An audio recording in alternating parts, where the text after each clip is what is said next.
Praise the lord. ఈరోజు దేవుని వాగ్దానము, నా కృప నీకు చాలును, బలహీనత యందు నా శక్తి పరిపూర్ణమగుచున్నది.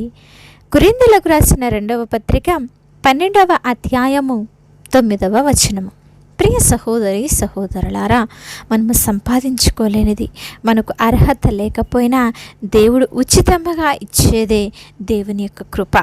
అపోస్తుడైనటువంటి పౌలు గారు తన యొక్క శరీరంలో ఒక ముళ్ళు, ఒక కష్టము, బాధ ఉండేది.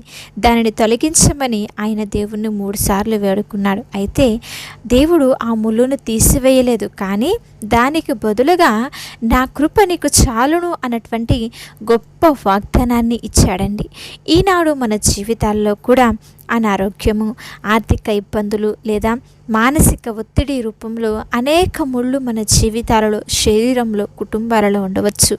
దేవుడు వాటిని వెంటనే తీసివేయకపోయినా ఆయన కృప మనకు తోడుగా ఉంటుంది. సమస్యలు మారకపోయినా వాటిని జయించే శక్తిని దేవుని యొక్క కృప మనకు అనుగ్రహిస్తుంది. నడి సముద్రంలో పడవను గాలి ఎలాగైతే ముందుకు నడిపిస్తుందో, మన కష్టాల కాలంలో దేవుని కృప మనలను అలాగే ముందుకు నడిపిస్తుందండి. మనకు అన్నీ ఉన్నప్పుడు మన యొక్క సొంత శక్తిపై ఆధారపడతాము, కానీ మనము పూర్తిగా బలహీన పడిపోయినప్పుడు దేవుని వైపు చూస్తాము. మనము బలహీనమైనప్పటికీ గొప్ప కార్యములు జరిగినప్పుడు అది మన వల్ల కాదు, కానీ కేవలము దేవుని యొక్క శక్తి వల్లే జరిగింది అని చెప్పి నువ్వు దేవుణ్ణి స్తుతించే వారిగా ఉండాలి. మరి బైబిల్లో గిద్యోను సైన్యము చాలా తక్కువగా ఉన్నప్పుడే దేవుడు వారికి గొప్ప విజయాన్ని ఇచ్చాడు. తద్వారా దేవుని యొక్క శక్తి మహిమపరచబడింది. పౌలు తన యొక్క బలహీనతలను చూసి బాధపడలేదు, కానీ క్రీస్తు శక్తి తనపై నిలిచి ఉండాలని, నిలిచి ఉన్న దేవుని యొక్క కృపను బట్టి సంతోషించాడు. ఈరోజు నీ జీవితంలో కూడా బలహీనతలను చూసి నిరాశపడవద్దు. దేవుని కృప నిన్ను, నీ కుటుంబాన్ని బలపరుస్తుందని నమ్మి నీ యొక్క బలహీనతలన్నీ కూడా దేవుని చేతుల్లో పెట్టి ఆయన శక్తి మీద పరిపూర్ణంగా ఆధారపడే వారంగా ఉండాలి. దేవుడు ఇశ్రాయేలులను నడిపించడానికి మోషేను పిలిచినప్పుడు, మోషే, ప్రభువా, నేను నోటి మాంద్యము, నాలుక మాంద్యము గలవాడను అని తన యొక్క బలహీనతను చెప్పాడు. కానీ దేవుడు ఆ బలహీనతలోనే మోషేను ఒక గొప్ప నాయకుడిగా వాడుకున్నాడండి.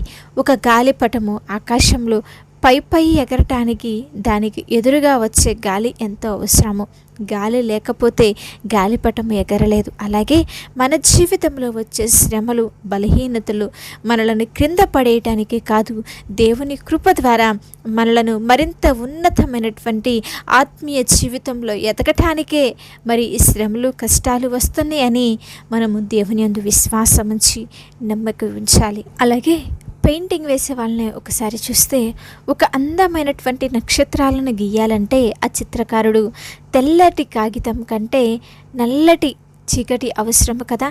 చీకటి ఎంత ఎక్కువగా ఉంటే నక్షత్రాల వెలుగు అంత అందంగా కనిపిస్తుంది. మన జీవితంలో కష్టాలనే చీకటి ఉన్నప్పుడే దేవుని యొక్క కృప అనే వెలుగు అంతకంటే ప్రకాశవంతంగా మనలో మహిమపరచబడుతుంది.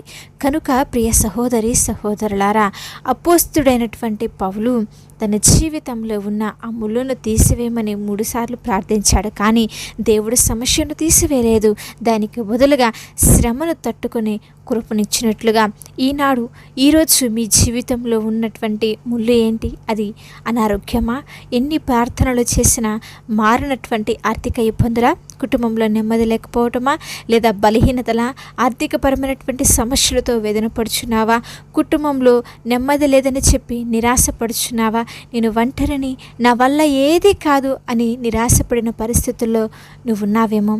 ఒక్క విషయం గుర్తుపెట్టుకో, నీ యొక్క శక్తి ఎక్కడ ముగుస్తుందో అక్కడే దేవుని యొక్క శక్తి ప్రారంభమవుతుంది. మీ బలహీనతే దేవుని యొక్క మహిమకు వేదిక. ఆ నల్లటి చీకటిలోనే దేవుని కృప అనే నక్షత్రము మరింతగా ప్రకాశిస్తుంది.